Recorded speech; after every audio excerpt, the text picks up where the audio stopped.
This week's parsha is Parshas Noach, and the Sedra starts off with the words, Eile toildes Noach, these are the generations of Noach. Noach ish tzaddik. Noach was a righteous man.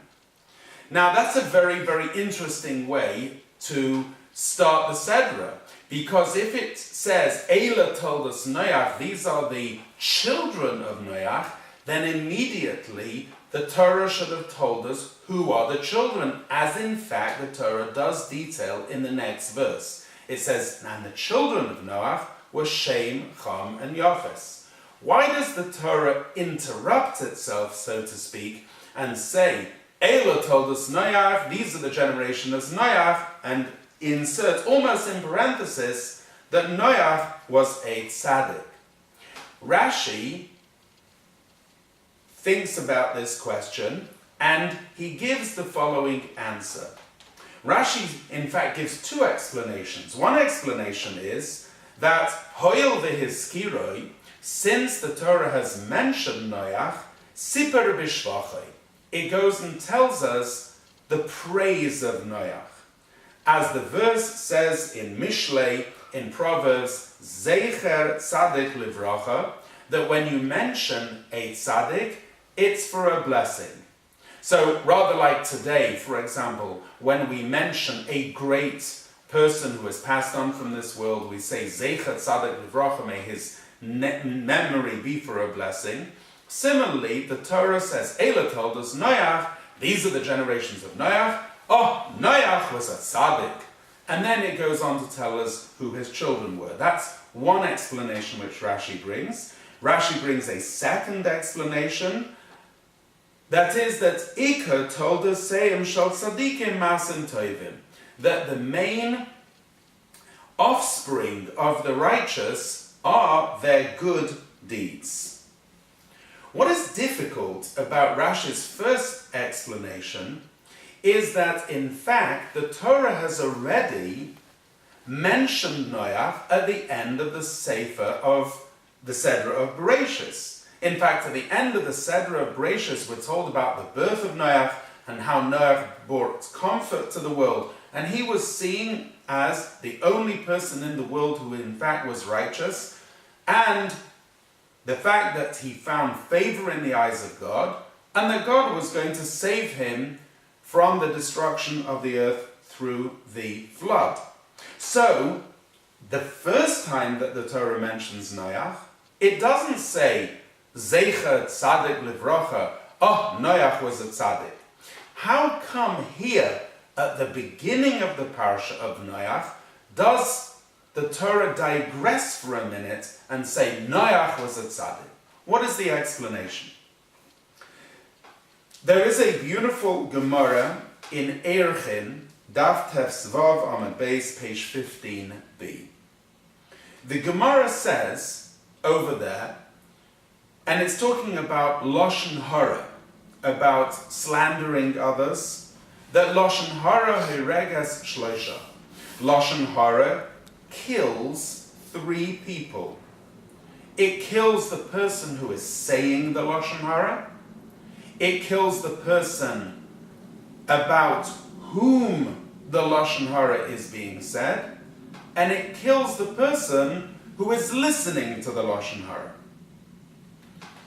Now one may ask a question, a very simple question, on that passage of the Gemara. I can understand that Lashon Hara, being a great sin, should kill the person who is saying the Lashon Hara, and I can also understand that the Lashon Hara should kill the person who is listening to the Lashon Hara. But why does the Lashon Hara kill the person about whom it's being said? After all, that person could be thousands of miles away. How come the Lashon Hara, which is said over here, can kill a person who is over there? And there's a very deep and beautiful explanation, and it goes something like this. What is the difference between thought and speech?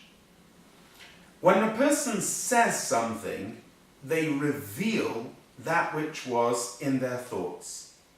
And consequently, when you speak, you're actually bringing out into the open that which was hidden. This is the explanation in the Gemara. When somebody says Lashon Hara about somebody else, and they bring the words out into the open, what actually is happening in the spiritual realm is that they are bringing out that hidden dimension in the person to the fore as well. And it has a detrimental and negative effect on that person. Now, if that is the case in the negative, how much more so is it in the dimension of the positive? That when you say something nice about another person, or you give them praise, you actually reinforce and bring out something which may only be in potentia by them, but you bring it out to the fore. And if that's the case of a human being, how much more so when the Almighty says something about somebody which is positive and praiseworthy, it brings out the good in them. And this is the answer to our question. Noach, although he was mentioned in the previous Sedra, now in this week's Parsha, when he's faced with the cataclysm of the flood, it's now that he needs fortifying. It's now that he needs tremendous energy and stamina to withstand the test of the flood and going into the ark. And consequently, it's specifically here at the beginning of this Sedra that God says about Noach, Noach is tzaddik, that Noach is a tzaddik. Because by saying these words, God brought out the righteousness within Noach, and it was those words that gave him the ability to withstand the test of the flood. The lesson that we can learn from this is very simple. Words of praise, words of encouragement, words of which are uplifting, are not just nice things, but they can actually bring out deep reservoirs of hidden potential inside a person. Sometimes a person will never rise to a challenge unless somebody else gives them encouragement. It could be even just a few words of encouragement. But those uplifting words, those empowering words, can make a huge difference. Let us work on giving others words of praise. Noach was a tzaddik.